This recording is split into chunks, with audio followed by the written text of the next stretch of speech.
बालोद थाना क्षेत्र अंतर्गत ग्राम मनोद में रविवार शाम एक बोलेरो वाहन अनियंत्रित होकर पलट गया। हादसे में ड्राइवर समेत 4 लोग घायल हो गए। गनीमत रही कि सभी को केवल मामूली चोटें आई हैं। सोमवार सुबह 10 बजे बालोद थाना से मिली जानकारी के अनुसार बोलेरो सवार चारों युवक खुर्सीपार से जुंगेरा की ओर जा रहे थे। रास्ते में सड़क पर बने गड्ढे को देखकर ड्राइवर ने अचानक ब्रेक लगाया, जिससे वाहन संतुलन खो बैठा और सड़क किनारे खेत में जा पलटा। वही चश्मदीदों के अनुसार हादसे के तुरंत बाद 2 युवक मौके से निकलकर चले गए, जबकि शेष 2 को स्थानीय लोगों की मदद से बाहर निकाला गया। बाद में जेसीबी की मदद से पलटी हुई गाड़ी को बाहर निकाला गया।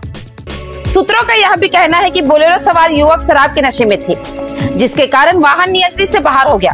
हालांकि पुलिस मामले की जांच कर रही है और स्थिति स्पष्ट होने के बाद ही पुष्टि की जा सकेगी। आगे अपडेट के लिए हमारे news channel MK studio CG पर बने रहें। आगे देखिए वीडियो पर।